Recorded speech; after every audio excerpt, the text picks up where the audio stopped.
गौहर चिश्ती के मामले में पुलिस जांच में कितनी असंवेदनशीलता थी, इस बात का अंदाजा इस बात से भी लगाया जा सकता है कि अदालत ने यह पाया है कि 17 जून 2020 को जो मौन जुलूस निकाला गया उसकी जो परमिशन होनी चाहिए थी MS अकबर और मोहम्मद अमुलुद्दीन ने मांगी थी, लेकिन जांच अधिकारी ने उन दोनों से कोई पूछताछ नहीं की और ना ही उन्हें किसी गवाह के रूप में शामिल किया गया। जबकि अदालत ने यह माना है कि ये दोनों इस पूरे घटनाक्रम के लिए महत्वपूर्ण गवाह थे, लेकिन उन गवाहों को ही नहीं पेश किया गया है। पुलिस ने अदालत में यह भी कहा कि गौहर चिश्ती ने भड़काऊ भाषण दिया, लेकिन इसका कोई भी साक्ष्य या सबूत पेश नहीं कर पाया। साथ ही गवाहों के बयानों में विरोधाभास भी दिखाई दिया आपस में, जिसका फायदा गौहर चिश्ती को मिला और उसकी आसानी से रिहाई हो गई। इतना तो आप छोड़ ही दीजिए, अजमेर पुलिस अदालत में यह तक भी नहीं प्रूव कर पाए कि गौहर चिश्ती को पुलिस ने हैदराबाद से गिरफ्तार किया था, जबकि पुलिस का यह दावा था कि उसने 14 जुलाई 2022 को गौहर चिश्ती को हैदराबाद के नासिर के घर से गिरफ्तार किया था। अब राजस्थान में सरकार बदल गई है, कांग्रेस की जगह बीजेपी की सरकार है, लिहाजा सरकार ये कह रही है कि अब वो ट्रायल कोर्ट के फैसले को हाई कोर्ट में चुनौती देंगे। गौहर चिश्ती के मामले में 2 साल जिरह चली और उसके बाद गौहर चिश्ती अब न्यायालय से बरी हो चुका है। इस पूरे मामले पर बातचीत करने के लिए असिस्टेंट डायरेक्टर प्रोसिक्यूशन हमारे साथ मौजूद हैं, सरकार की तरफ से जिन्होंने पक्ष रखा, वीरेंद्र सिंह राठौड़ जी। सर, 2 साल जिरह हुई, लंबी चौड़ी जिरह हुई, कहाँ कमी रह गई कि गौहर चिश्ती बरी हो गया? सर, मेरा ये मानना है कि पुलिस ने इन्वेस्टिगेशन करने के बाद में जितने साक्ष्य उस समय उनको उपलब्ध थे, वो सारे उपलब्ध साक्ष्य को न्यायालय के समक्ष रखा। न्यायालय ने उन साक्ष्यों की सही तरीके से विवेचना नहीं की और न्यायालय द्वारा सही विवेचना नहीं करने की वजह से उसको संदेह का लाभ है वो दिया गया है। मेरा मानना ही यह है कि प्रकरण में पर्याप्त साक्ष्य थी, अभियोजन ने अपनी पर्याप्त साक्ष्य न्यायालय के समक्ष रख दी थी। जो निष्कर्ष कोर्ट ने निकाला है उसमें खामियां बहुत निकली हैं अनुसंधान अधिकारी की तरफ से, आप मानते हैं? जैसे कि एक तो यही बता दिया गया कि जो शुरुआत में जब नारे लगे और जो अनुमति मांगी गई कि मौन जुलूस निकालना था जिन 2 लोगों से, उनको ही गवाह नहीं बनाया। कोर्ट ने खुद माना है कि ये गवाह अहम गवाह हो सकते थे, तो इस तरीके की तमाम खामियां रहीं। देखो सर, ऐसा है कि न्यायालय द्वारा ये माना गया था कि उन 2 व्यक्तियों को जिनके द्वारा जुलूस निकालने की अनुमति प्रशासन से मांगी गई थी, उनको बतौर साक्षी न्यायालय में प्रस्तुत क्यों नहीं किया और अनुसंधान के दौरान उनसे पूछताछ क्यों नहीं की। इसमें ये है कि सर, कि उनके द्वारा कोई क्राइम नहीं किया गया था और उनको गवाह बनाना विधि अनुसार किसी भी रूप में आवश्यक नहीं था।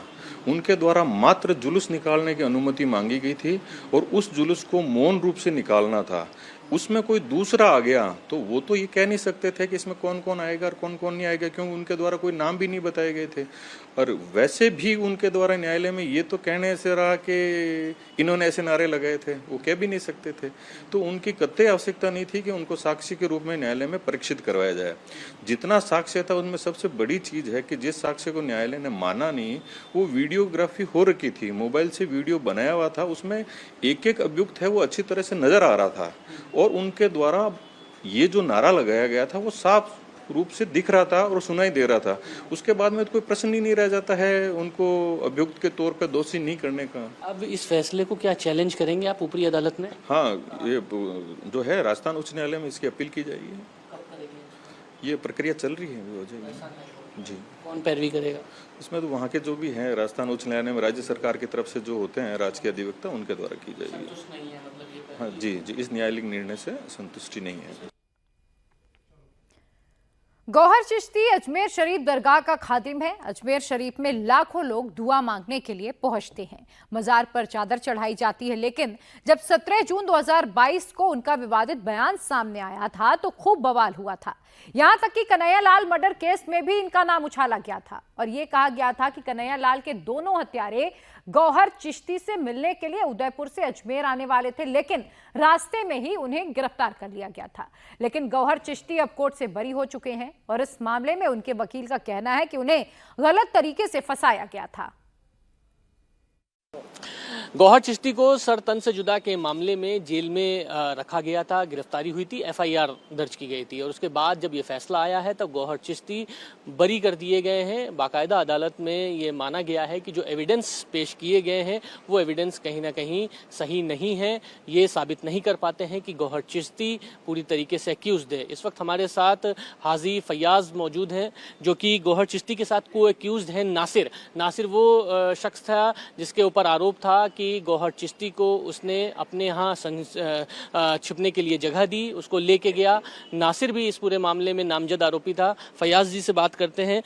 नासिर की तरफ से नासिर खान की तरफ से हमने पैरवी करी और नासिर खान के ऊपर ये चार्ज लगाया गया था कि अजमेर से छुपाकर गौहर चिश्ती को वो हैदराबाद लेकर गया, पर पूरे प्रोसिक्यूशन की एविडेंस से कहीं से ये साबित नहीं हो सका कि नासिर खान अजमेर से हैदराबाद उसको गौहर चिश्ती को लेकर गया और जो वहाँ से एयरपोर्ट अथॉरिटी से जो इन्होंने वीडियोस वगैरह लिए थे उनको भी कहीं से भी सत्यापित नहीं करवा पाए कि नासिर खान हैदराबाद एयरपोर्ट पर उतरा था। लेकिन जिस वक्त गौहर चिश्ती को पकड़ा गया हैदराबाद से तो वो नासिर के घर से ही पकड़ा गया था। नहीं, गौहर चिश्ती को जो पकड़ा गया था हैदराबाद से उसको एहसानुल्लाह नामक व्यक्ति के घर से पकड़ा गया था जिसके खिलाफ चार्जशीट अभी पेंडिंग है और वो मफरूर घोषित हो चुका है। कोर्ट ने ये माना है कि ये एविडेंस प्रस्तुत नहीं हो पाए कि नासिर ने ये जानते हुए कि गौहर चिश्ती अपराधी है उसको अपने यहाँ रहने की जगह दी। बिल्कुल सर, कोर्ट ने बिल्कुल ये नहीं माना है कि भाई गौहर चिश्ती को नासिर ने छुपने के लिए प्रयास किए हों या नासिर उनको लेकर हैदराबाद गया हो।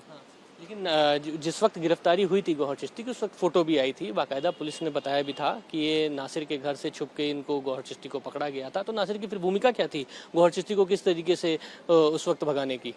नहीं, नासिर के लिए ये चीज़ थी कि भाई अगर कहीं कोई सफ़र कर रहा है, अगर प्लेन के अंदर अगर किसी के साथ में कोई जा रहा है तो वो पब्लिक प्लेस है, पब्लिक प्लेस के ऊपर कोई भी जा सकता है। वहाँ पर किसी को छिपाने के लिए तो एक प्राइवेट रूम हो, प्राइवेट जगह हो जहाँ पर छुपाया जाए।